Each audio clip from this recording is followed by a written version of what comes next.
The Absolute and Manifestation, Part 4. I would say one thing more in connection with this philosophy. In the old Upanishads, we find sublime poetry. Their authors were poets. Plato says inspiration comes to people through poetry, and it seems as if these ancient rishis, seers of truth, were raised above humanity to show these truths through poetry. They never preached, nor philosophized, nor wrote. Music came out of their hearts. In Buddha, we had the great universal heart and infinite patience, making religion practical and bringing it to everyone's door. In Shankaracharya, we saw tremendous intellectual power, throwing the scorching light of reason upon everything. We want today that brings sun of intellectuality joined with the heart of Buddha, the wonderful infinite heart of love and mercy. This union will give us the highest philosophy. Science and religion will meet and shake hands. Poetry and philosophy will become friends. This will be the religion of the future, and if we can work it out, we may be sure that it will be for all the times and people. This is the one way that will prove acceptable to modern science, for it has almost come to it. When the scientific teacher asserts that all things are the manifestation of one force, does it not remind you of the God of whom you hear in the Upanishads? As the one fire entering into the universe expresses itself in various forms, even so that one soul is expressing itself in every soul and yet is infinitely more besides. Do you not see whither science is tending? The Hindu nation proceeded through the study of the mind through metaphysics and logic. The European nations start from external nature, and now they too are coming to the same results. We find that searching through the mind, we at last come to that oneness, that universal one, the internal soul of everything, the essence and reality of everything, the ever free, the ever blissful, the ever existing. Through material science, we come to the same oneness. Science today is telling us that all things are but the manifestation of one energy, which is the sum total of everything which exists, and the trend of humanity is towards freedom and not towards bondage. Why should men be moral? Because through morality is the path towards freedom, and immorality leads to bondage. Another peculiarity of the Advaita system is that from its very start it is non destructive. This is another glory, the boldness to preach. Do not disturb the faith of any, even of those who through ignorance have attached themselves to lower form of worship. That is what it says. Do not disturb, but help everyone to get higher and higher, include all humanity. This philosophy preaches a God who is a sum total. If you seek a universal religion which can apply to everyone, that religion must not be composed of only the paths, but it must always be their sum total and include all degrees of religious development. This idea is not clearly found in any other religious system. They are all parts equally struggling to attain to the whole.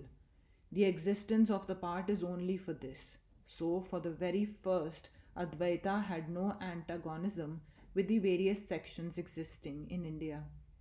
There are dualists existing today, and their number is by far the largest in India because dualism naturally appeals to less educated minds. It is a very convenient, natural, common sense explanation of the universe. But with these dualists, Advaita has no quarrel.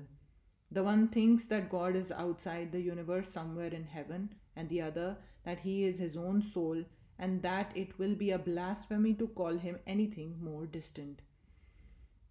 Any idea of separation would be terrible. He is the nearest of the near. There is no word in any language to express this nearness except the word oneness.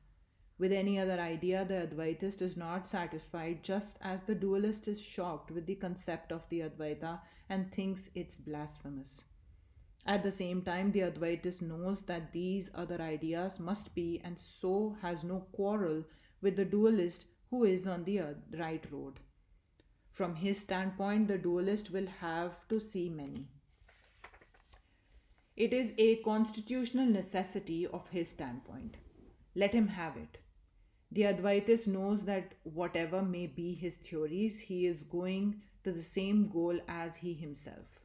There he differs entirely from the dualist who is forced by his point of view to believe that all differing views are wrong.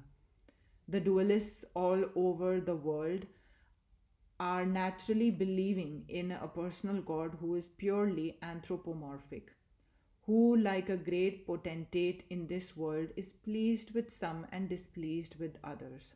He is arbitrarily pleased with some people or races and showers blessings upon them. Naturally, the dualist comes to the conclusion that God has favorites and he hopes to be one of them.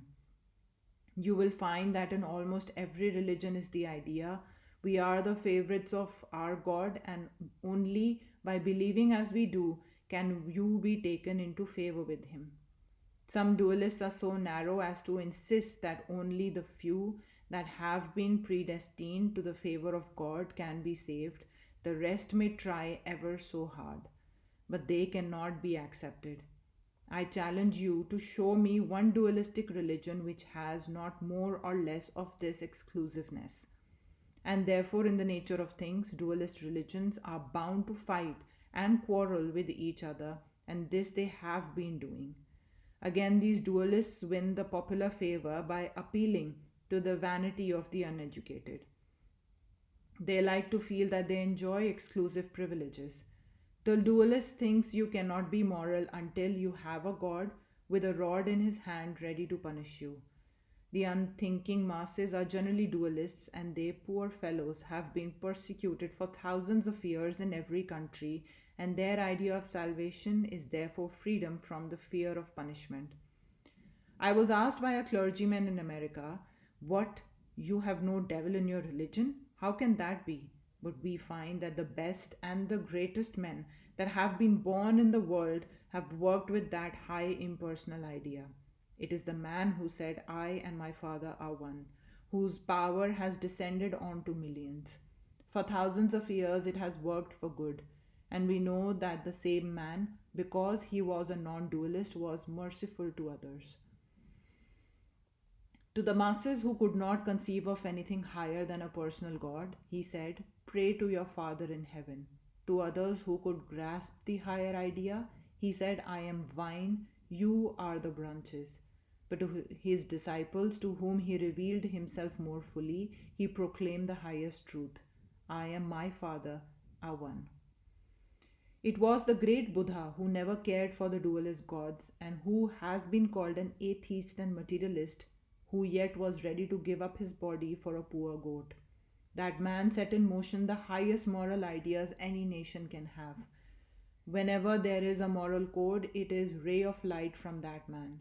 We cannot force the great hearts of the world into narrow limits and keep them there, especially at this time in the history of humanity when there is a degree of intellectual development such as was never dreamt of even in 100 years. When a wave of scientific knowledge has arisen which nobody even 50 years ago would have dreamt of. By trying to force people into narrow limits, you degrade them into animals and unthinking masses. You kill their moral lives. What is now wanted as a combination of the greatest heart with the highest intellectuality of infinite love with infinite knowledge.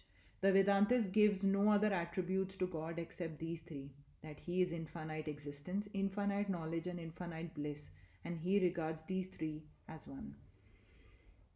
Existence without knowledge and love cannot be. Knowledge without love and love without knowledge cannot be. What we want is the harmony of existence, knowledge, and bliss infinite. For that is our goal. We want harmony, not one sided development. And it is possible to have the intellect of a Shankara with the heart of a Buddha. I hope we shall all struggle to attain to that blessed combination.